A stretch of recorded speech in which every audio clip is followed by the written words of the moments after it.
Disclaimer. They call me AG, your Asian guy with the financial receipts, and I've got a story about the one-time cash only. Became the worst news precious metal buyers could hear. You know things are broken when the bank tells you they'll happily give you money instead of the silver you actually paid for. Let me show you what happened when the vault doors opened and nothing came out. Picture yourself calling your bank on a Friday afternoon to withdraw cash from your savings account. The teller checks the computer, nods politely, and says, "Your account shows $100,000. Perfect. You'd like to withdraw $20,000 in cash, please?" The teller's smile freezes. They explain that while your account balance is accurate, the bank can only give you $2,000 today in actual bills, but they're happy to write you a check for the full amount. You'd still have your money on paper, just not the physical currency you requested. That's exactly what happened in the first week of December 2025. Except the bank was COMEX, the currency was silver, and the customers were industrial manufacturers who discovered their metal contracts were suddenly worth less than the paper they were printed on. In those first 4 trading days of December, industrial buyers did something that wasn't supposed to cause problems. They claimed physical delivery on their silver contracts. According to COMEX data, these companies demanded 47.6 million ounces for actual delivery. Not cash settlement, not rolling contracts forward, but real metal shipped to their facilities. That represented 60% of all registered silver in COMEX vaults, claimed in less than a week. Within 72 hours, traders were whispering about something they called the vault drain emergency. And by the weekend, the whispers turned into a crisis that exposed a supply shortage our financial system had been hiding for years. Here's where the story gets interesting. While Americans watched silver prices on COMEX screens, showing $71 per ounce, traders in Shanghai were looking at a completely different number. Their screens flashed $84. Pop quiz. When was the last time you saw the same asset trading with an 18% price gap between 2 major exchanges? That spread wasn't a glitch or a temporary arbitrage opportunity. It was the exact moment when decades of delivery on demand quietly became a cash settlement only, and the fracture between paper contracts and physical reality became impossible to hide. Think about what an 18% price gap actually means. If you're an electronics manufacturer in California holding contracts for silver delivery at $71, and manufacturers in China are paying $84 for the same metal, someone's getting a very different product than they paid for. The COMEX contract holders thought they were buying insurance against price increases by locking in physical delivery rights. What they actually bought was a promise that would be broken the moment they tried to redeem it. The Shanghai price was not higher because Chinese buyers were irrational. It was higher because they were getting actual metal, and metal, you can touch trades at a premium over metal that exists only in a database. But the real warning sign appeared weeks earlier in October 2025, when something extraordinary happened in the silver lending market that should have made headlines across every financial publication in America. Silver lease rates exploded from 0.3% to nearly 40%. Let me put that in perspective for you. Banks and bullion dealers were suddenly willing to pay 40% annual interest just to borrow physical silver for a matter of days.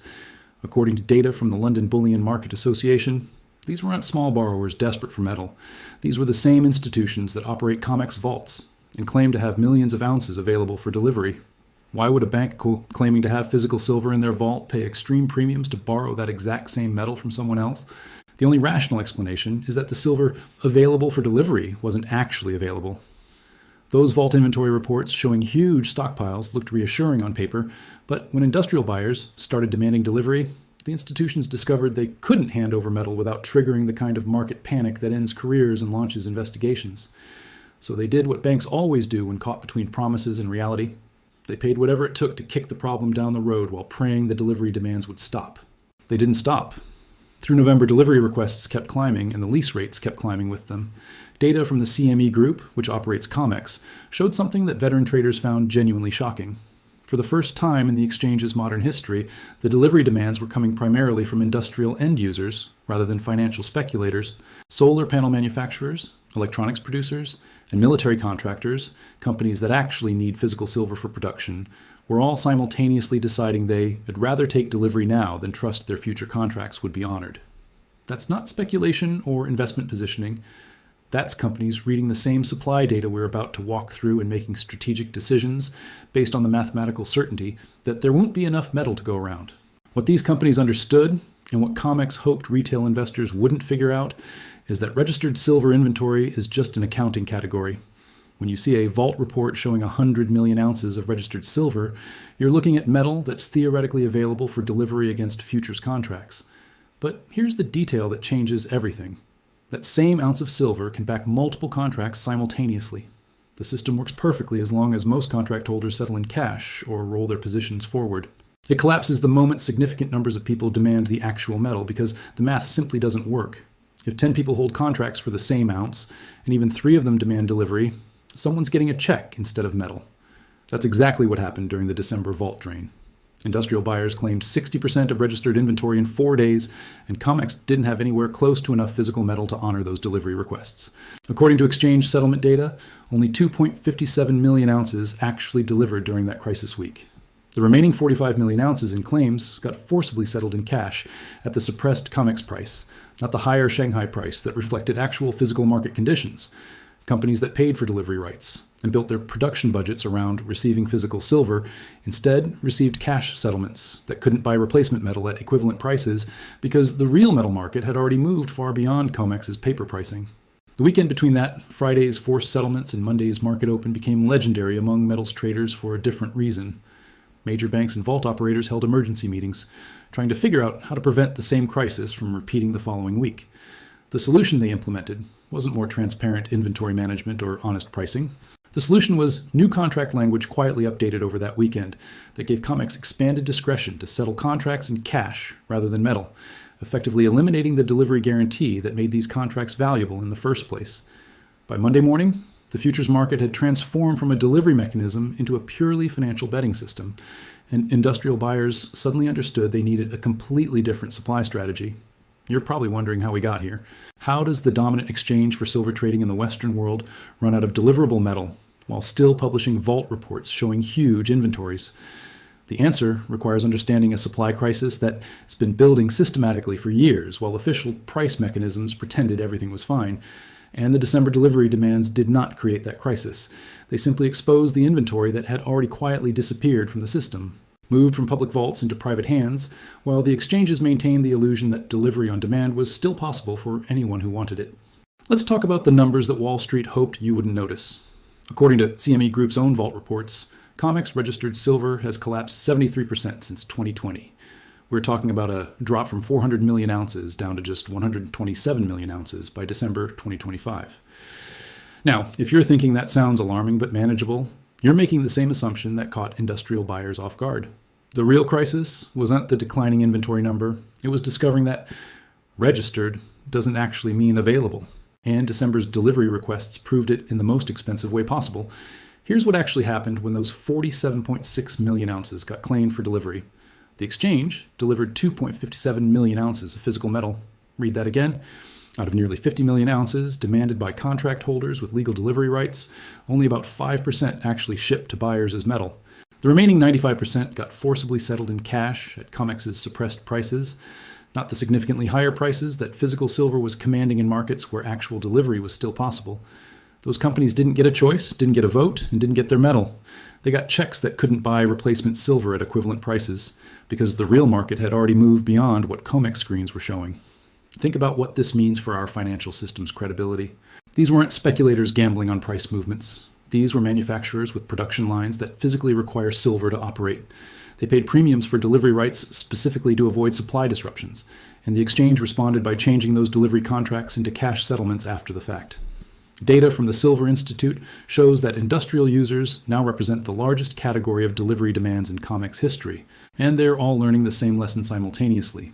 The futures market we relied on for supply security is a pricing mechanism without actual metal backing it up. But December's vault drama is just the visible symptom of a supply shock that has been carefully orchestrated overseas while American markets were busy watching their own screens. On January 1st, 2026, China implemented export licensing rules that fundamentally changed global silver flows. And most American investors still don't understand what just happened to our supply chain.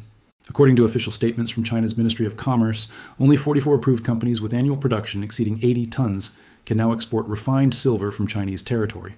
That single policy decision eliminated 60 to 70% of refined silver from international markets.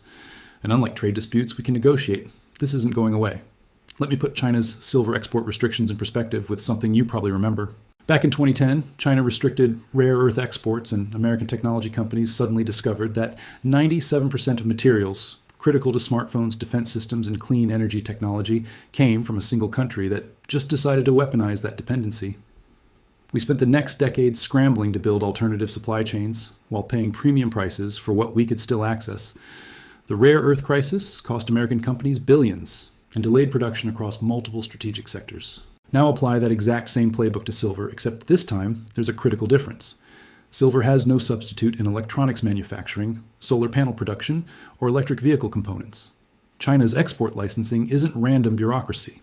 It's industrial strategy backed by data. According to the U.S. Geological Survey, China controls approximately 40% of global refined silver production, and their new restrictions specifically target the refined metal that our manufacturers need, not raw ore that requires expensive processing. The timing wasn't coincidental either. These restrictions went into effect exactly as global stockpiles hit historic lows and industrial demand hit historic highs, maximizing leverage over supply chains that American and European companies assumed would remain open. We're watching the rare earth playbook repeat itself, but this time the strategic material is even more critical to our economic security. What makes this restriction particularly devastating is how it interacts with our existing supply deficit. The Silver Institute published data showing global silver consumption reached 1.224 billion ounces in 2025. Total supply from mines, recycling, and above-ground stocks, only 1.01 billion ounces. That's a structural deficit of 230 million ounces in a single year, and that gap has been growing for 5 consecutive years. We're not talking about tight markets or temporary shortages. We're looking at a mathematical impossibility where annual demand exceeds annual supply by margins that cannot be sustained without draining the finite stockpiles that have been accumulated over decades. Here's where it gets uncomfortable for anyone managing supply chains or investment portfolios. Those above-ground stockpiles that have been quietly absorbing our annual deficits, they've been disappearing into private hands and strategic reserves, while public exchanges maintained inventory numbers that looked reassuring. According to analysis from Metals Focus, a London-based research firm specializing in precious metals markets, approximately 250 million ounces moved from registered COMEX inventory to private eligible accounts between 2023 and 2025. That metal did not leave the vaults physically, but it left the delivery system functionally. It went from available for futures contract settlement to privately owned and stored for undisclosed purposes. This systematic draining of deliverable supply happened while COMEX vault reports still showed total holdings that looked substantial on paper. But here's the accounting trick that makes this possible. Eligible inventory counts toward total vault holdings in published reports, yet it's not available for delivery against futures contracts. Only registered inventory can actually settle contract delivery demands. So when you read headlines saying COMEX vaults hold 300 million ounces of silver, that number includes massive amounts of privately owned metal that can not and will not be used to honor futures contract deliveries. The real deliverable supply was a fraction of published totals, and December's delivery demands exposed exactly how small that fraction had become.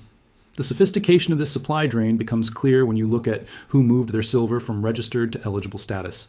According to data compiled by financial analyst Ted Butler, who's tracked COMEX silver inventories for over 40 years, the largest transfers happened during periods of high delivery demand when moving metal to eligible status prevented it from being claimed by contract holders. Banks and large institutions effectively removed their silver from the delivery pool precisely when delivery demands were spiking, ensuring their metal wouldn't be the inventory used to satisfy industrial buyers. This was not passive portfolio management. This was strategic positioning by entities that understood the supply crisis was coming and made sure their metal wouldn't be the inventory sacrificed when the shortage became undeniable. Now combine the collapsed registered inventory, the China export restrictions, and the 5-year structural deficit, and you start seeing why industrial buyers panicked in December. Companies building 2026 production budgets assumed they could source silver through normal futures contracts the same way they've done for decades. Then China announced export licenses effective January 1st. Then delivery attempts in December revealed the exchange couldn't honor physical settlement. Suddenly, manufacturers across electronics, solar, automotive, and defense sectors are facing the same terrifying realization. The supply chain they relied on for strategic materials no longer functions. And there's no backup plan because everyone assumed the futures market provided guaranteed access to physical metal. What should really grab our attention is how this crisis was entirely predictable and yet caught our industrial base completely unprepared. The World Silver Survey, published annually by the Silver Institute, has documented growing supply deficits since 2021. The data was not hidden. It was public information released by industry organizations that track these markets professionally. But as long as COMEX prices stayed relatively stable and delivery demands remained modest, manufacturers assumed the market was handling supply-demand imbalances smoothly. December proved that assumption catastrophically wrong, and now companies are discovering that fixing their supply chains is not just about paying higher prices, it's about whether physical metal exists at any price that can actually be delivered when needed. Let's run the numbers that make this crisis mathematically inevitable, starting with the single largest industrial consumer of silver that's growing exponentially every year. According to data from the Silver Institute, solar panel manufacturing alone consumed 185 million ounces of silver in 2024, and that sector is growing at 35% annually. Think about what that growth rate means for our supply calculations. By 2027, solar panel production will demand more silver than total global mine production. And we haven't even counted electric vehicles, 5G infrastructure, defense applications, or medical devices yet. This isn't speculation about possible future demand. These are manufacturing orders already placed, production facilities already built, and government mandates already passed that require this silver consumption whether the metal is available or not. Here's where the math becomes truly uncomfortable for anyone managing industrial supply chains. The total non-negotiable industrial demand for silver, meaning applications where there is no substitute material and production cannot be delayed, already exceeds 650 million ounces annually. Electric vehicles use 10 times more silver per vehicle than traditional cars, with each EV requiring approximately 1 kilogram of silver for electrical systems, battery management, and charging components. According to automotive industry forecasts, global EV production is projected to reach 20 million vehicles annually by 2026, which translates to 200 million ounces of silver demand just from this single sector. Add that to solar panels, 5G infrastructure that requires silver for every base station and relay, defense electronics where silver's conductivity is critical for radar and weapon systems, and medical applications from antibacterial coatings to imaging equipment. And you're looking at industrial consumption that physically cannot be reduced without shutting down critical sectors of our economy. Now compare those demand numbers to available supply, and the crisis becomes crystal clear. Global mine production of silver reached approximately 800 million ounces in 2024, and mining analysts project minimal growth over the next 5 years because developing new silver mines takes 7 to 10 years from discovery to production. Recycling adds roughly 200 million ounces annually, but that number can't expand significantly because silver recycling from electronics and industrial applications is already operating near maximum efficiency. So we've got roughly 1 billion ounces of total annual supply facing demand that's already at 1.24 billion ounces and growing at rates between 15 and 35% annually depending on the sector. The mathematics simply don't work, and every industrial buyer is simultaneously reaching this same conclusion and adjusting their procurement strategies accordingly, which accelerates the crisis. What makes this supply-demand imbalance particularly devastating for American manufacturers is the timing of China's export restrictions intersecting with our industrial dependency. Data from the U.S. Geological Survey shows that American industries import approximately 400 million ounces of refined silver annually. And roughly 60% of those imports historically came through Chinese refining channels. Starting January 1st, those flows got choked down to whatever China's 44 approved exporters decide to sell internationally. And you can guarantee Chinese manufacturers get priority access before any metal leaves the country. American solar panel producers, electronics manufacturers, and defense contractors all built their 2026 production budgets, assuming they could source silver at prices between $30 and $40 per ounce through normal futures contracts. They are now discovering that physical silver trades at $70 to $80 in markets where delivery actually occurs, and the futures contracts they're holding will settle in cash at suppressed prices that can't buy replacement metal at market rates. The progression from here follows a predictable pattern that's already playing out in phases, and understanding these phases helps explain why the December delivery crisis was just the opening act. Phase 1, which we're living through right now, is characterized by forced cash settlements becoming mandatory and physical premiums exploding across all markets. Industrial buyers who tried claiming delivery in December learned their contracts would be settled in cash, and companies planning on taking delivery in the coming months are scrambling to find alternative supply sources before their production lines shut down.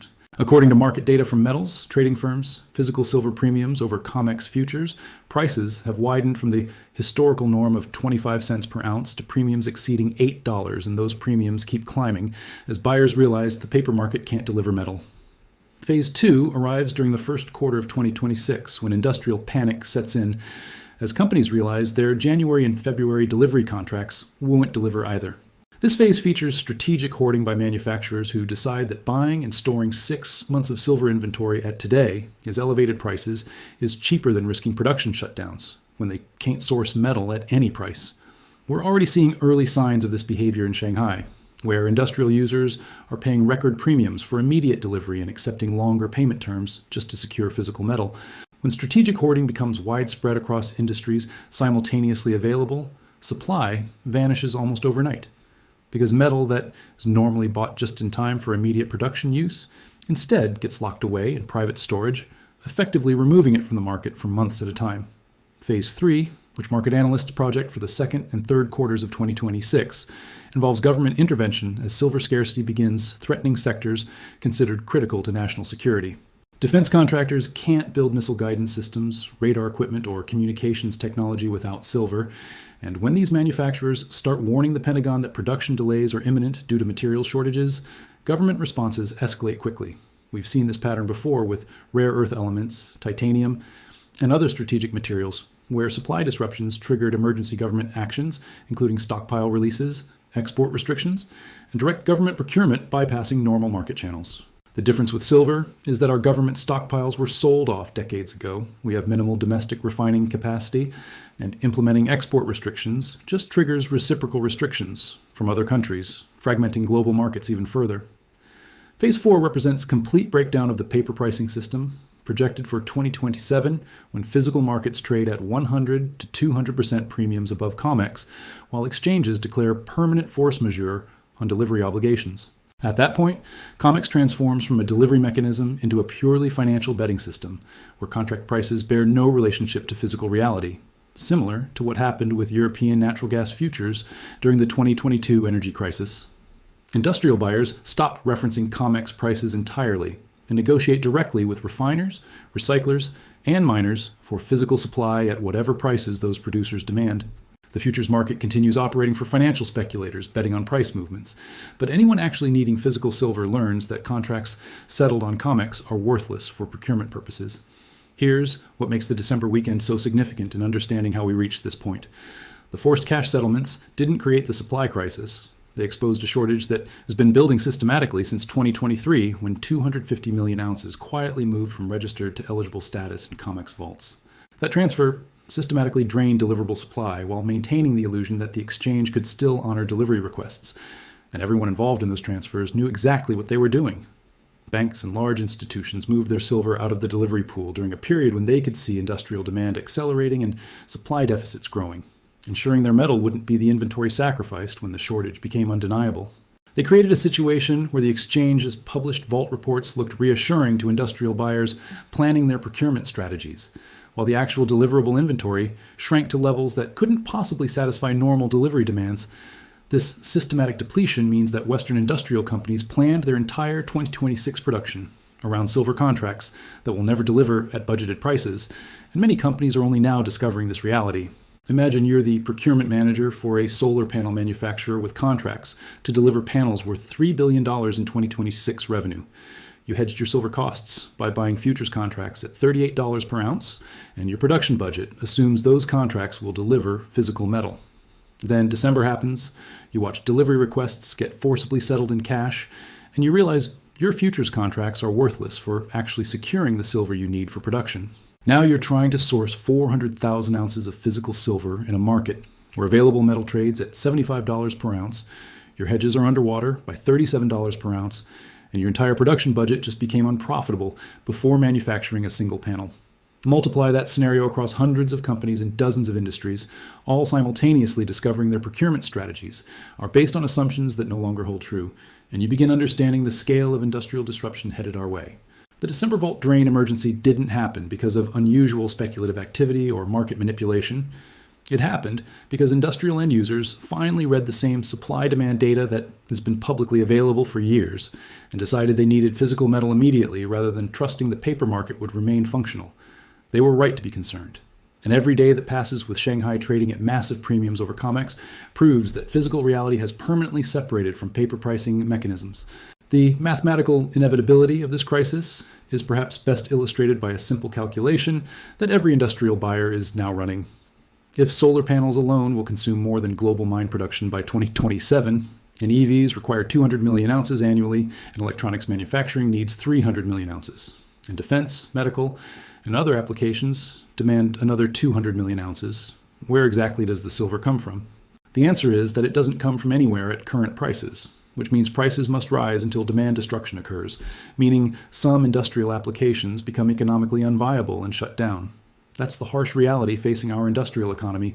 Not everyone who needs silver will get silver, and the companies that secure supply will pay prices that seemed impossible just months ago, while companies that can't secure supply will face production shutdowns, regardless of how profitable their operations might otherwise be.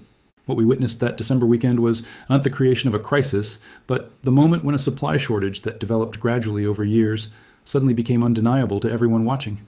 The banks holding emergency meetings, the exchanges updating contract language, the forced cash settlements, the widening premiums. All of these were symptoms of a mathematical problem that has been building since annual consumption first exceeded annual supply and started draining the finite stockpiles that had accumulated over decades. Those stockpiles are now largely depleted. The supply deficit continues growing as industrial demand accelerates, and the paper market that was supposed to provide reliable price discovery and supply access has revealed itself as a system of promises without sufficient metal backing them up. Understanding this progression helps explain why the crisis isn't temporary, why prices will likely continue climbing despite volatility, and why companies betting on a return to normal. Market conditions are making strategic decisions based on assumptions that no longer reflect our supply reality. If you made it this far, you're now ahead of most institutional buyers who still think their contracts mean something. So hit that subscribe button and drop a like to support the channel. AG keeps bringing you the receipts while the vaults stay empty. Remember, in a world of paper promises, knowing which doors actually open might be the most valuable information you've got.